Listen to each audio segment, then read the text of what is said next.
सो Pakistan versus USA का भी match खत्म हो चुका है और आई थिंक इसका भी उसी तरह से इंतजार था, शायद उससे ज़्यादा था जिस तरह पाकिस्तान इंडिया के मैच का इंतजार है, जो कि अब कंफर्म हो चुका है। प्रेस रिलीज तीनों बोर्ड्स की तरफ से आ गई है कि जी ये मैच होगा। लेकिन उससे ज़्यादा मैं जिस तरह बात कर रहा हूँ कि पाकिस्तान वर्सेस यूएसए का के मैच का इंतजार था, क्योंकि इन्होंने पिछली दफ़ा पाकिस्तान को हरा दिया था और लेकिन आज उस तरह से मतलब बिल्कुल भी नहीं था, बिल्कुल वन साइडेड मैच हुआ है। और आई थिंक जिस तरह से पहला मैच हुआ आज का, दूसरा मैच हुआ, उसी तरह से तीसरा मैच था, कन्विंसिंगली पाकिस्तान जीत गया और कहीं भी ऐसे नहीं लगा कि यूएसए इस मैच में है। यूएसए टॉस जीत गया था और बैटिंग का फैसला उन्होंने नहीं किया, उन्होंने बॉलिंग का फैसला किया बेसिकली और पाकिस्तान को बैटिंग दे दी। और मेरे ख्याल से ये अच्छी चीज़ है और मुझे लगता है पाकिस्तान को ये सूट करता है। रिसेंटली अगर आप देखेंगे भी, ठीक है आप पिच को देख कह रहे हो कि यार हमें बॉलिंग करनी चाहिए, हमें टोटल का पता चल जाएगा, बट इस वक्त पाकिस्तान की स्ट्रेंथ क्या है? बॉलिंग है। सो जब लॉजिक ये कहता है, क्रिकेट का लॉजिक ये कहता है कि जो आपकी स्ट्रेंथ है उसको बाद में करें, लेकिन फिर एक लॉजिक ये भी कहता है कि पिच को देखें, ड्यू वाला फैक्टर भी, एक सारा ये सारी चीज़ आती हैं बेसिकली। लेकिन यहाँ पे अगर फॉर एग्जांपल डिसीजन मेकिंग की अगर बात की जाए तो कप्तान फैसला कर रहे हैं कि हम बाद में क्या कहते हैं, बाद में बैटिंग करेंगे, जो कि मैं समझता हूँ कि पाकिस्तान के लिए शायद ठीक नहीं है। हमने पिछले मैच में भी देखा, इस मैच में अगर आप देखेंगे तो कन्विंसिंगली पाकिस्तान जीता है। अगर पाकिस्तान पहले बैटिंग करता है तो पाकिस्तान 200 के राउंड अबाउट रन्स करता है तो पाकिस्तान के चांसेस बहुत ज़्यादा बढ़ जाते हैं और कॉन्फिडेंस नेक्स्ट लेवल पे चला जाता है। और अगर दूसरी टीम 160, 170, 180 कर देती है, अब पाकिस्तान को रन्स चेस करने हैं, तो सारा प्रेशर ऑटोमेटिकली आधे मैच में पाकिस्तान के ऊपर आ जाएगा। सो ये चीज़ थोड़ा समझने वाली है। सो खैर बात करते हैं उसके बारे में। पाकिस्तान ने पहले बैटिंग की, डिसेंट स्टार्ट था पाकिस्तान का। साइम अयूब ने 19 रन बनाए 17 बॉलों में, 2 छक्के लगाए, 1 चौका लगाया। फरहान ने 73 रन की इनिंग खेली 41 बॉलों में, 5 छक्के लगाए, 6 चौके लगाए, 178 का स्ट्राइक रेट।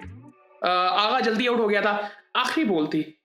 पिछले मैच में भी उसने ये गलती की थी आगा ने कि थोड़ा सा ना, आई थिंक उसको थोड़ा इतनी जल्दी नहीं करनी चाहिए। ठीक है मतलब आपने पावर प्ले को एग्जीक्यूट करना है, लेकिन सिर्फ एक बॉल ही रह गया था ना। सो आई थिंक ये आगा को थोड़ा सा ये देखना पड़ेगा। उसकी सीरीज बहुत अच्छी गई है ऑस्ट्रेलिया के खिलाफ, लेकिन यहाँ पे उसको थोड़ा सा देखना पड़ेगा। अब ये 2 मैचेस लगातार हो गए, अब सब उसी तरह से सोचने लग जाएंगे जिस तरह से पहले इसके बारे में सोच रहे थे और क्वेश्चन उठना शुरू हो जाएंगे कि जी 3 नंबर पे आने का फायदा क्या फिर। उसके बाद बाबर आते हैं। यार बाबर की तरफ से अच्छी इनिंग, शुरू में बाबर बहुत स्क्रैची था। अभी रिकी पॉन्टिंग की मैं एक स्टेटमेंट देख रहा था, उसमें उन्होंने कहा कि यार बाबर को ना ट्राई करना चाहिए कि उसको पहली 6 बॉलों में ना 2 बाउंड्रीज लगानी है, और मैं इस चीज़ के बिल्कुल हक में हूँ। आपने आज के मैच में देखा होगा कि 13वें ओवर में आई थिंक जब बाबर ने एक्सीलरेट किया, बाबर को 3 बाउंड्रीज मिली, उसमें पहले 1 छक्का मिला, फिर 2-3 चौके मिले उसको। उसके बाद कॉन्फिडेंस बाबर का चेक करें। उसके बाद सिर्फ एक बॉल था, एक वाहिद बॉल था, आई थिंक मोहसिन का था वो बॉल, जो कि लेग स्पिन हुआ था शार्प। उसके अलावा कोई मतलब कोई किसी तरह का बॉल ने उसको तंग नहीं किया। वो क्यों था? वो कॉन्फिडेंस था। ये जो बातें होती है ना, आज जो बातें हो रही हैं बेसिकली कि बाबर को स्पिन तंग कर रहा है, लेग स्पिनर तंग कर रहा है, इस तरह की बातें, मेरे भाई नहीं, ऐसे है ही नहीं। आपने अगर उसको शुरू से देखा है, पिछले 10-15 साल की पाकिस्तान की क्रिकेट आप देखें, पाकिस्तान का सबसे बड़ा मसला यह था कि पाकिस्तान के टॉप ऑर्डर्स कुछ करते ही नहीं थे। ओपनर्स ने तो कभी परफॉर्म ही नहीं किया पाकिस्तान के। 2012-13 की जो सीरीज थी इंडिया के खिलाफ, उसमें एक टाइम थोड़ा सा आया था कि जहां पे ओपनर्स ने परफॉर्म करना शुरू किया था जनरली, जब हफीज और नासिर जमशेद थे। उसके बाद 2016 में शर्जील खान और खालिद लतीफ जब ओपनर आए थे T20 आइज में, तब परफॉर्म करना शुरू किया था। उससे पहले तो कभी परफॉर्मेंस आई नहीं ओपनर की तरफ से। ये अहमद शहजाद, मोहम्मद हफीज इवन जब ओपनिंग करते थे, कोई कंसिस्टेंट परफॉर्मेंस ही नहीं थी, कोई रेगुलरली परफॉर्मेंसेस नहीं आती थी। हमारा तो मसला ये था, टेस्ट मैचेस में हमें मिसबा यूनुस बचाते थे, असद शफीक थे, ये बचाते थे, अजहर अली, इनके नाम लेने चाहिए, इन्होंने हमें बचाया हुआ। टॉप ऑर्डर्स तो उन्होंने परफॉर्म ही नहीं किया हुआ। और आप वाइट बॉल की देख लें, उसमें भी ऐसे ही है। आधे मैचेस की आप अगर बात करेंगे तो आधे मैचेस में तो हमारी सोच ये होती थी कि शाहिद अफरीदी नीचे से आके कुछ करेगा तो हम जीतेंगे, वरना वो हम मैचेस जीतते थे 140-50 वाले। तो उस वक्त हम बैटिंग से नहीं जीतते थे। फिर जब बाबर आजम आया तो वो कंसिस्टेंसी नजर आई कि बाबर डॉट बॉल्स कम खेलता है, ये हो गया था उस वक्त, और ये काफी अरसे तक रहा जब तक बाबर आजम कप्तान रहा है। अब जब से उसकी कप्तानी भी चली गई है, वो एक्स्ट्रा प्रेशर उसके ऊपर आया है। अब आप उसको आजकल नोट करेंगे ना, तो वैसे लगता है कि अभी ना मैं वो देख रहा था दिनेश कार्तिक को, उन्होंने एक जगह बात की कि बाबर अपनी विकेट को ज्यादा वैल्यू दे रहे हैं। और अगर आप इसको पॉजिटिवली देखें ना, तो बात तो वो ठीक कर रहे हैं, और ये बात उनकी ठीक है। मेरे कहने का मतलब है, इसको पॉजिटिवली अगर देखें आप, कि बाबर ज्यादा रिस्पॉन्सिबिलिटी लेने की कोशिश कर रहे हैं। मतलब पाकिस्तान को जितवाना सिर्फ उनके अकेले का काम नहीं है, वो सबका काम है। जो 15 प्लेयर्स टीम में, 11 प्लेयर्स जो उस टाइम पे खेल रहे हैं, वो उन सबका काम है। सो बाबर को ये चीज समझनी पड़ेगी कि थोड़ा सा ना खुद को रिलैक्स करना पड़ेगा। और ये जो माइंडसेट है ना, माइंडसेट का प्रॉब्लम है बाबर का। टेक्निकली जब उसका कॉन्फिडेंस आएगा ना, उसका टेक्निकली कोई मसला नहीं है। आज भी आप देखें, पिछले मैच में जो शॉट मार के आउट हुआ था, आज भी मारा एक बाउंस पे फील्डर के हाथ में बॉल गई थी। वो क्यों? ये शॉट्स बाबर आजम नहीं खेलता। जब उसने छक्का लगाया, उसके बाद उसके चौके देखे, वो उसने प्रॉपर क्रिकेटिंग शॉट्स लगाए थे जो बाबर आजम की शॉट्स हैं। तो वो शॉट्स तो वो रेगुलरली लगा सकता है। ये प्रेशर उसने अपने ऊपर खुद ले लिया है। ये इसमें बहुत सी चीजें आती हैं, सिर्फ एक चीज नहीं है। मैच्योरिटी की कमी है। मुझे लगता है कि एक दोबारा हमें वीडियो उस पर बनानी चाहिए बाबर आजम के ऊपर स्पेसिफिकली। इसमें बहुत सी रीजंस हैं। ये आई थिंक प्रोग्रेसिव माइंडसेट जो पाकिस्तान में उस तरह से नहीं है, सब मोस्टली लोगों में नहीं होता, मोस्टली प्लेयर्स में नहीं होता। हमें समझना पड़ेगा ये। सो खैर ये सूरत हाल है जी। उसके बाद 30 रन बनाए शादाब ने। शादाब की बड़ी अच्छी इनिंग थी, 12 बॉलों में 30 रन, और इसकी वजह से पाकिस्तान ने फिनिश बड़ा अच्छा किया। आखिरी ओवर में पाकिस्तान ने कुछ इतना खास नहीं किया। खैर यूएस की बॉलिंग की बात करें तो शेडली, वेन, शेलवेक, इन्होंने 4 आउट किए। इन्होंने इंडिया के खिलाफ भी 4 आउट किए थे। इनका ताल्लुक आई थिंक साउथ अफ्रीका से है।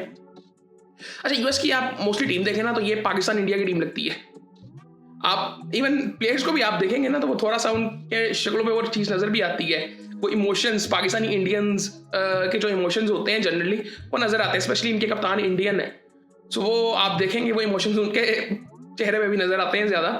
सो खैर यूएई बैटिंग के लिए आता है, तो अच्छा इनका भी स्टार्ट डिसेंट होता है पहले 1-2 ओवरों में। एंड्रे गोस 13 बॉलों में 13 रन, 49 रन बनाता है जी शायान जहांगीर। ये इनका ताल्लुक मेरे ख्याल से कराची से था। ये आई थिंक कमेंटेटर्स ही बात कर रहे थे। ये पाकिस्तान से इनका ताल्लुक है बेसिकली, और कराची से आई थिंक ये कराची जिमखाना से शायद खेलते थे ये। और उसके बाद जो इनके कप्तान है, वो भी 10 बॉलों में 3 रन करके आउट हो गए थे। और वो काफ़ी प्रेशर में नज़र आते हैं जब थोड़ा सा प्रेशर टीम पे आता है। उसके बाद मिलिंद कुमार ने 29 रन बनाए 22 बॉलों में, 51 रन बनाए जी शुभम ने। और 30 बॉलों में अच्छी इनिंग्स थी इनकी भी, 3 छक्के 3 चौके इन्होंने भी लगाए। शयान की भी अच्छी इनिंग थी, बहुत आई थिंक कन्विंसिंग शॉट्स थी उनकी। और एक एसोसिएट टीम्स में ना एक अच्छी बात ये होती है कि इनको मतलब डर नहीं होता किसी चीज़ का, क्योंकि कोई फ़र्क ही नहीं पड़ता ज़्यादा, कोई इतना खास फ़र्क पड़ता नहीं है। तो वो कोई डर नहीं होता, कोई आई थिंक बैगेज नहीं होता आपके ऊपर। सो वो जो कि आई थिंक बड़ी टीमों पे आता है, जो कि आने वाले टाइम में टीमें सीखेंगी। खैर उसके बाद खैर कुछ इतना खास हुआ नहीं। 158 पे 8 आउट हुए इनके। इनकी फॉलो फिगर्स अगर देखें तो पहली विकेट 42 पे गिरती है, दूसरी 58 पे, फिर 69 पे, फिर 123 पे चौथी, 124 पे पांचवी, छठी 152 पे, सातवीं भी 152 पे, और आठवीं 156 पे। बॉलिंग की अगर पाकिस्तान की बात करें तो शाहीन जाफरीदी थोड़े से महंगे साबित हुए। 4 ओवरों में 42 रन से 1 आउट किया। शाहीन को आज पेस अच्छी थी, 140 से इसने स्टार्ट किया था, 139 की लगातार 4 बॉलें की स्टार्ट में आते ही, और अच्छी पेस में बॉलिंग कर रहा था। बट थोड़ा सा इसको देखना पड़ेगा कि अब ये सीनियर बॉलर है, वो 2 छक्के जो पड़े थे ना इसको, वो नहीं पड़ने चाहिए थे। इस कैलिबर के बॉलर को नहीं पड़ने चाहिए थे। मुझे ऐसा लगा कि इसके पास उसका आंसर ही नहीं है जो सवाल बैट्समैन पूछ रहा है। सो ये वही चीज़ है, ये सिमिलर चीज़ है कि आप रियल टाइम में आपका ब्रेन किस तरह से रिस्पॉन्स कर रहा है कि मैंने क्या डिसीजन लेना है, क्या बॉलिंग करनी है। सो ये सारी चीज़ें आई थिंक देखने वाली होती हैं। सो साइम अयूब ने 1 ओवर किया, 11 रन। अबरार अहमद ने 4 ओवरों में 30 रन दिए, 1 आउट किया। अबरार को मेरे ख्याल से बड़ा बेहतर खेले हैं ये। और अभी अच्छा मुझे उस तरह से नहीं लगा कि बहुत ज़्यादा सपोर्ट नहीं थी स्पिनर्स को। अगर यहाँ पे देखें ना, बहुत ज़्यादा सपोर्ट नहीं थी। सो मोहम्मद नवाज की अगर बात करें 3 ओवरों में 21 रन, 1 आउट किया। शादाब ने अच्छी बॉलिंग की, 4 ओवरों में 26 रन, 2 आउट किए उसने। बॉलिंग अच्छी की शादाब ने और बैटिंग भी अच्छी की थी, 12 बॉलों में 30 रन। उस्मान तारिक 4 ओवरों में 27 रन, 3 आउट किए। बहुत ज़बरदस्त है। एक टाइम पे तो ये हैट्रिक पे भी था। और एक तो वो जो दूसरा आउट किया था ना इसने, हैट्रिक का जो दूसरा हैट्रिक हो सकती थी, जो उसका जो दूसरा आउट था वो बड़ा ज़बरदस्त था, क्योंकि उस पोस्ट का वो जो एक फ़ायदा नज़र आया ना यहाँ पे, कि वो बैट्समैन उधर मोहसिन ही था, आई थिंक मोहसिन आगे निकला तो वो उसने बोल्ड कर दिया। सो बहुत ज़बरदस्त था वो भी। आई थिंक शादाब, अच्छा यहाँ पे बात हो रही थी अब कि मैं क्या कहते हैं मैन ऑफ द मैच कौन हो सकता है, शादाब के उस्मान या फिर क्या नाम है उसका, फरहान। सो बेसिकली फरहान को ही मिला है। और अच्छा ये भी अच्छी एक चॉइस हो सकती थी, मतलब जिस तरह से इसने परफॉर्म किया ऑलराउंड। बट मुझे इसकी तरफ से, अच्छा हम शादाब को एज ए फील्डर जानते हैं। सो जब से ये वापस आया ना, उस तरह की फील्डिंग हमने देखी नहीं जो शादाब की तरफ से नजर आती है जनरली। सो खैर ये सूरत हाल है। और दूसरी 1-2 चीज़ें हुई, क्या भला पाकिस्तान इंडिया वाले मैच की, उसमें भी आई थिंक सेपरेट बात करनी चाहिए। मैं करना चाह रहा था, किसी वजह से नहीं कर सका अभी तक, बना नहीं सका वो वीडियो बेसिकली। और फिर दूसरी एक चीज़ ये, वो मुल्तान सुल्तान वाली जो ऑक्शन होनी थी, अच्छा वो थोड़ा सा मैं ना क्या मेरे लिए थोड़ा सा अजीब सा था वो, कि आप मुल्तान सुल्तान की ऑक्शन कर रहे हैं तो उसमें ये तो कंडीशन होनी चाहिए थी कि सिर्फ मुल्तान सुल्तान है। इसमें ऑप्शन क्यों था आपके पास? इसकी कोई सेंस नहीं बनती। इंडिया में भी नाम चेंज होते रहे, लेकिन उसके पीछे कुछ रीजंस होते थे कि कुछ बैन किसी किस्म का होता था। लेकिन यहाँ पे तो कंडीशन, मेरे ख्याल से वो जल्दबाजी के चक्कर में ना हम प्रोफेशनलिज्म वो लूज कर गए, और ये गलती हमसे हो गई जो हमने रियलाइज ही नहीं की कि इस मैच में ये ऑप्शन नहीं होना चाहिए था। और मैं इसमें गलती जो ऑक्शनर्स थे उनकी मैं ये गलती नहीं कहूंगा, उनको तो पहले बताना चाहिए था। अब वो उन्होंने तो जितने पैसे दिए हैं वो तो अपनी मर्जी का नाम चाहेंगे, लेकिन आपको पहले कंडीशन रखनी चाहिए थी।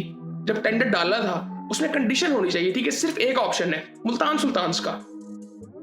मैं उसकी वजह आपको बताता हूँ वो क्यों। क्योंकि रीजन्स को आप अगर देखेंगे ना तो उस रीजन से मुल्तान सुल्तान जी थी। क्योंकि आप अगर कमर्शियली देखेंगे ना तो रावलपिंडी एक बहुत बेहतर ऑप्शन है मुल्तान सुल्तान से, और वो शायद अली तरीन की बातें भी यहाँ पे सच होती हैं। खैर उसके बारे में एक अलग बात करेंगे वीडियो में। सो बाकी भी राशन बात होती है।